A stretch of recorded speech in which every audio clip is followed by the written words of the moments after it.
Baik, Assalamualaikum warahmatullahi wabarakatuh. Pada kesempatan kali ini yang akan kita bahas adalah tentang gelombang. Kan kalau kalian sebelumnya sudah belajar apa itu getaran, sekarang kita lanjut ke gelombang. Baik, langsung saja. Apa sih gelombang itu? Gelombang adalah getaran yang merambat. Kemudian selain dia getaran yang merambat, dia juga membawa sebuah energi gitu. Atau bisa dikatakan gelombang itu adalah energi yang merambat. Atau bisa dikatakan juga gelombang adalah gangguan yang merambat. Dalam kehidupan sehari-hari kita sering bertemu dengan yang namanya gelombang gitu. Salah satu di antaranya adalah gelombang air, kemudian sini ada gelombang bunyi. Ini adalah salah satu contoh pesawat supersonik ya, yang kecepatannya di atas gelombang bunyi gitu. Sementara kita hanya baru mampu untuk merancang ini. Mungkin suatu saat nanti kita bisa merancang suatu alat transportasi yang bisa dibilang mendekati gelombang cahaya gitu. Dengan mendekati gelombang bunyi saja itu sudah sangat luar biasa gitu. Apalagi nanti kalau kita bisa mampu mendekati sebuah gelombang cahaya. Kemudian ada beberapa karakteristik khusus gelombang. Yang pertama adalah jika melewati batas antara dua medium akan mengalami pemantulan dan pembiasan. Ini ada contohnya, misalnya kita punya gelombang cahaya, kita lewatkan ke sebuah media, dia akan mengalami pembiasan dan pemantulan. Kemudian juga jika dua gelombang itu bertemu maka akan mengalami interferensi. Interferensi itu adalah perpaduan antara dua buah gelombang atau lebih. Jadi dia bisa bersifat konstruktif, saling menguntungkan, maka akan menghasilkan gelombang yang lebih besar, amplitude yang lebih besar, atau dia bisa bersifat destruktif, saling meniadakan seperti itu.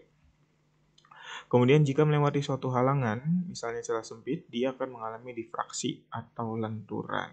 Ini contohnya ya, dia akan mengalami difraksi atau lenturan. Seperti itu. Kemudian tipe gelombang berdasarkan arah rambat dan arah getarnya. Itu ada dua, yang pertama adalah transversal, yang keduanya adalah longitudinal. Kalian sudah pernah belajar juga, transversal itu adalah gelombang yang arah rambat dan arah getarnya adalah saling tegak lurus. Jadi dia bergetar atas bawah, misalkan ini ya, bergetar atas bawah, kemudian merambat kanan kiri. Kalau yang longitudinal itu arah getar dan arah rambatnya searah, yaitu dia getarnya kanan kiri, merambatnya juga ke kanan kiri gitu. Jadi ranggang, rapat, renggang dan seterusnya. Nah, untuk gelombang transversal sendiri, satu kali gelombang itu dia membentuk seperti ini gitu. Ada lembah, ada bukit. Nah, kalau untuk yang transversal, satu kali gelombang itu ada renggangan, ada rapatan. Itu dinamakan satu kali gelombang. Ini salah satu contoh gelombang transversal dan gelombang longitudinal. Ini dalam bentuk partikel-partikel kecil. Jadi rapat, renggang itu yang longitudinal. Kemudian membentuk lembah dan bukit itu transversal. Oke, di sini ada beberapa komponen penyusun gelombang atau sifat-sifat gelombang. Yang pertama ada yang dinamakan dengan panjang gelombang, yaitu jarak antara titik identik pada sebuah gelombang. Gitu. Misalkan puncak dengan puncak itu dinamakan lambda atau satu panjang gelombang. Atau dari sini sampai sini itu juga dinamakan satu gelombang. Kemudian ada amplitudo. Amplitudo adalah perpindahan maksimum A dari sebuah titik pada gelombang. Jadi jarak terjauh dari titik keseimbangannya gitu. Itu dinamakan amplitudo. Bisa ke arah positif, bisa juga ke arah negatif. Kemudian yang dinamakan periode. Periode itu adalah waktu yang dibutuhkan untuk melakukan satu kali gelombang.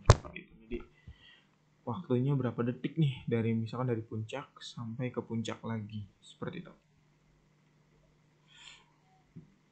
Kemudian ada laju gelombang. Laju gelombang bergerak satu panjang gelombang dalam waktu periode. Jadi ini dinamakan laju adalah panjang gelombang dibagi waktu yang dibutuhkan. Tapi bisa kita tulis dengan lambda sama dengan V kali T, atau V sama dengan lambda bagi T, atau sama dengan lambda kali F gitu. Dimana F itu adalah frekuensi, yaitu jumlah periode per detiknya. Satuannya adalah Hertz. Nah, di sini kan ada contoh gelombang. Detik pertama belum ada gelombang, detik seperempat periode terbentuk seperempat lambda, setengah, 3/4. Dan ini satu periode gitu. Kemudian ini ada persamaan gelombang, yaitu Y sama dengan A sin omega T plus Kx plus minus Kx. Nah, di sini ada dua indikator untuk mengetahui bentuk gelombangnya nanti seperti apa. Yaitu yang pertama adalah H, kemudian yang kedua adalah Kx. Untuk A sendiri itu digunakan untuk mengetahui arah getarnya, dia bergetar kemana dulu. Kalau misalkan A-nya positif, berarti dia bergetar ke atas dulu. Kalau misalkan A-nya negatif, berarti dia akan bergetar ke bawah dulu, awalnya gitu. Nah ini kan berarti kan dia, misalkan kita lihat di sini ya, kita mulai dari titik 0, berarti nanti di sini artinya di sini A-nya negatif nih, karena dia bergetar ke bawah dulu. Gitu. Kemudian di sini ada Kx-nya, Kx-nya bisa plus minus. Nah, ini juga ada maknanya. Kalau untuk yang Kx itu artinya adalah untuk melihat arah rambatnya, ke kanan kah atau ke kiri. Kalau misalkan negatif dia ke kanan, artinya dari kiri ke kanan. Kalau misalkan positif dia ke kiri, artinya dari kanan ke kiri. Arah rambat gelombangnya seperti itu. Kemudian sih ada yang baru, ada omega, itu adalah kecepatan sudutnya. Kemudian ada K, bilangan gelombangnya gitu. Dimana omega itu sama dengan 2pi kali F, K itu adalah 2pi bagi lambda. Sebuah kapal melempar sauh pada suatu lokasi dan diombang-ambingkan gelombang naik turun.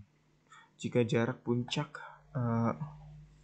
gelombangnya adalah 20 meter dan laju gelombangnya adalah 5 meter per detik, berapa lama waktu yang dibutuhkan kapal untuk bergerak dari puncak ke dasar? Nah, berarti kalau dari puncak ke dasar gelombang itu artinya setengah gelombang. Kita ketahui periodenya itu adalah panjang gelombang dibagi kecepatannya. Didapat 4 detik, karena yang ditanya adalah waktu untuk setengah gelombang, ya berarti periodenya bagi 2 aja, yaitu 2 detik. Kemudian di sini kita punya laju bunyi di udara itu sekitar 30 meter per second. Kemudian laju cahaya di udara itu kira-kira 300 juta meter per second. Misalkan kita mau bergelombang cahaya itu yang keduanya memiliki panjang gelombang 3 meter, berapa rasio frekuensi cahaya terhadap bunyi? Ya sudah, tinggal dibagi saja frekuensi cahaya dibagi frekuensi bumi. Frekuensi cahaya berikan lambdanya sama, bisa kita coret jadi sama saja kecepatan cahaya dibagi kecepatan bumi. Bunyi.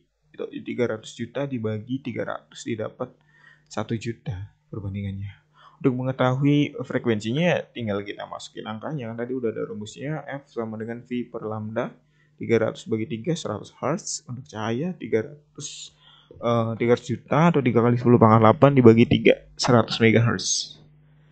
Gitu. Panjang gelombang microwave yang dihasilkan oleh oven atau microwave kira-kira 3 cm berapa? Frekuensi yang dihasilkan gelombang ini yang menyebabkan molekul air makanan bervibrasi. Jadi frekuensi sama dengan kecepatan dibagi lambda. Kita gunakan sini adalah kecepatan cahaya dibagi panjang gelombangnya 3 cm atau 0,03 meter. Berarti frekuensi molekulnya itu adalah 10 GHz. Sangat cepat gitu, makanya bisa matang atau bisa menimbulkan panas. Oke.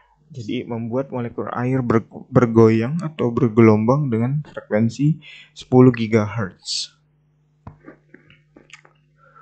Kemudian di sini kita diminta untuk menuliskan persamaan gelombang sinusoidal transversal yang menjalar pada tali dalam arah Y positif dengan bilangan gelombang 60, periodenya 0,2 dan amplitudenya 3.